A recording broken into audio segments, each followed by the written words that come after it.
sleep and mental health. We're just going to be taking a quick overview and looking at the topic.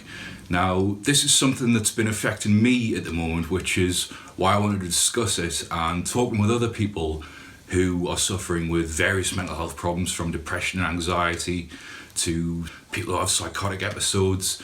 Sleep deprivation is a big problem in terms of mental health. The way I've found it affecting my life recently is, you can go days without sleep because there's just so much in your head, and you can't compress it or rationalize it, make any sense out of it. And it's just going round and round and round. And that in itself is physically exhausting. But you tie it in with not getting any sleep for days at a time. You find yourself sluggish.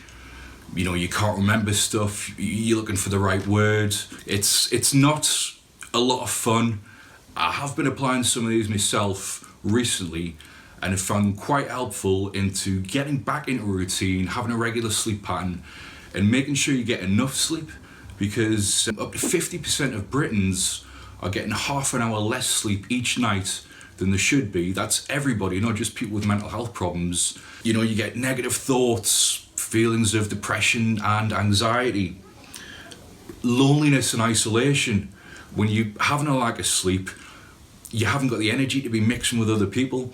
It's not something you want to be doing, so that's one way you're going to start to cut yourself off. So, you have to be mindful of that, because it's quite a dangerous thing.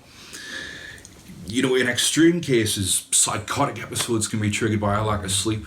Many people who are affected, like yourselves, like myself, you recognise that lack of sleep can be indicative of declining mental health.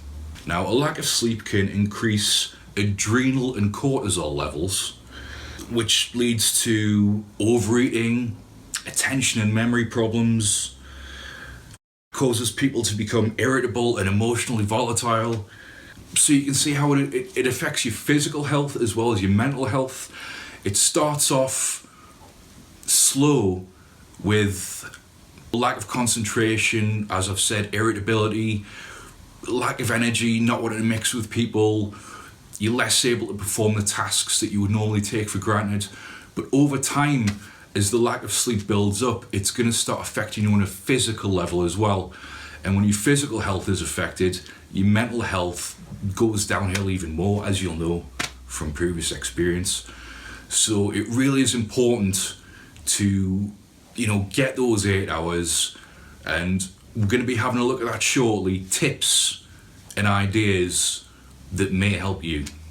There is a cycle to a lack of sleep, which leads to feelings of worry and stress, which leads to a lack of sleep, which causes tiredness and difficulty coping with daily life, creating low self-esteem, which leads to feelings of worry and stress, and so on. You're back going round and round and round.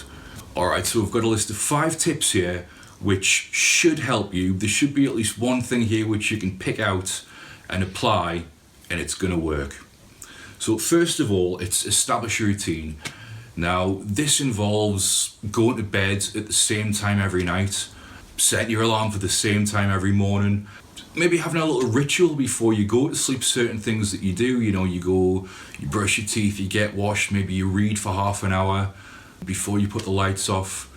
But it's important to have that continuity in place every day and every night, and over time it'll become normalised and you'll get back into a pattern. Now, secondly, relax before bed. As I was saying in point 1, have a regular ritual, something that you do each night at a set time before you go to bed. So you're setting your body up, you're putting everything in place. Maybe use a meditation ritual, a muscle relaxation ritual, where you go through, you think of every single body part and how the muscles are relaxing, and you go from your head down to your toes. Make sure you're comfortable as well. Can't stress that enough. You're not going to get the rest you need if you're going into an uncomfortable bed, so make sure you know your pillows, your duvets. Maybe spend a bit of cash on yourself, make it nice. Make bed something that you look forward to and a place where you want to be at the end of the day to rest. Thirdly, and this is quite important, avoid caffeine, alcohol and sugary foods too close to bedtime. because all they're going to do is stimulate you and make sleep even more elusive. So you've got to be mindful and look after yourself. Make it part of your ritual. Have a cut-off point each night where maybe you have your last cup of tea, your last cup of coffee, your last biscuit, and set yourself up for success. Number 4, exercise is important as well. You know, if you want to get to sleep, you've got to be physically tired. So it helps to work out in some way. Now, this doesn't have to mean, you know, an intensive gym session where you're squatting 1,000 pounds or whatever. You know, get outside, just go for a walk, even if it's for, you know, 10 or 20 minutes each day. You know, incorporate that into your routine.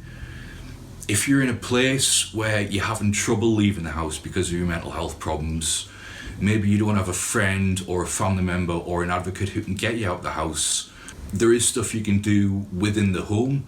You know, even if you don't want to do press-ups or sit-ups, just something like housework, washing the dishes, vacuuming. You know, you're going to be moving around, you're going to be getting your blood flowing. You may not consider it exercise, but as long as you're moving at some point during every day, and ideally if it's incorporated into a regular routine, so it's not just your sleep routine which is regular, but you have a daily plan for stuff you're going to do, and it could change each day. You know, one day you vacuum, one day you do the washing, one day you do the washing up. Incorporate some variety so it doesn't become boring, and it's going to help you get to sleep, and it's going to be a lot more beneficial than you would think. And finally, if all else fails, you can consult your GP or medical professional and ask them for advice. You know, there's sleep clinics that can send you to, sleep studies. You're not necessarily looking for a prescription here, because I'm sure you're on enough medication as it is and you're sick of rattling around full of pills. So it's a more practical advice. There's gym prescriptions you can get from your doctor now. They'll send you along to your local gym, you'll get a discount. There'll be certain times when you can work out. Again, if you're having trouble leaving the house, you can ask for maybe, you know, some sort of exercises they could prescribe you that you could do within the home. And ultimately, they'll be able to help you seek advice and further treatment if the 4 points that we've already made aren't going far enough to help you. There's still help available. Alright, so that was a brief look at mental health and sleep problems. I hope you found something that resonated with you, and more so, advice that you found helpful. We here at Anxious Minds are very conscious about wanting to help as many people as possible, not just in the North Tyneside region where we're based, but around the country and around the world. We're trying to provide videos that split between a balance of what we're doing as a charity, but also general advice to, as I've said, help as many people as possible. Would like to thank you very much for watching. We really appreciate your views. If you haven't already, like, share, subscribe. If you'd like to leave a comment below about what you thought of this video, or perhaps an idea for future videos, or just contact the charity and, you know, get to know us and have a conversation.